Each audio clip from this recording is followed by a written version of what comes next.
at least 3 people died and dozens were injured after an Amtrak train derailed on the inaugural run of a new route in Washington state Monday morning, with part of the train careening off an overpass onto a heavily trafficked highway below, a local official said. National Transportation Safety Board, NTSB, board member Bella Dinzer said late Monday local time that the train was going 80 mph around a curve that had a 30 mph speed limit. She said the NTSB had yet to interview the train's engineer and crew and was unaware whether they knew the curve had a 30 mph limit. None of the deaths were among those who were on the roadway of Interstate 5 when the train cars fell, according to the Pierce County Sheriff's Office. However, several motorists on the highway near DuPont, about 20 miles south of Tacoma, were injured when their vehicles were struck by the derailed train. The crash left train cars scattered in the surrounding woods and dangling off the overpass, and passengers catapulted into the seats in front of them, according to a survivor. All but one of the train's 14 cars jumped the track, said Washington State Police spokeswoman Trooper Brooke Bova. 5 cars and 2 semis on the interstate were impacted by the crash, Bova said.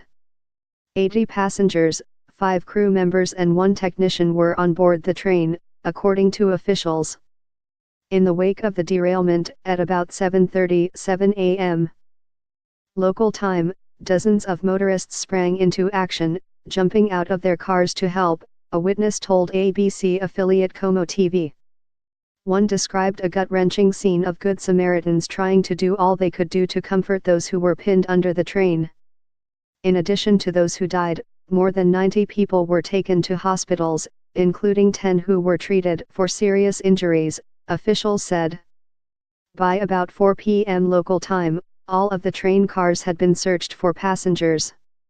In his first tweet on the derailment, President Donald Trump said the crash demonstrates the need for quick action on infrastructure, but made no mention of the victims. Several minutes later, he extended his thoughts and prayers to those affected by the crash, sentiments he repeated in his national security speech. The train accident that just occurred in DuPont, WA shows more than ever why our soon-to-be submitted infrastructure plan must be approved quickly. $7 trillion spent in the Middle East while our roads, bridges, tunnels, railways, and more, crumble. Not for long. The derailed train was the first to carry paying customers on a new route for Amtrak. This track had carried freight trains, but was recently upgraded to carry passengers. In a press release last week, Amtrak said using this route would allow for 2 more daily round trips between Seattle and Portland and help trains avoid traveling around tight corners and tunnels.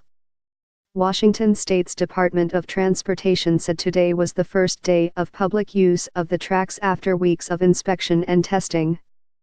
One passenger on the train, who was not seriously injured, said he heard a creaking sound before the crash and was catapulted forward on impact. The train started to wobble for a moment, Chris Carnes told ABC News, and then we were catapulted at the seats in front of us.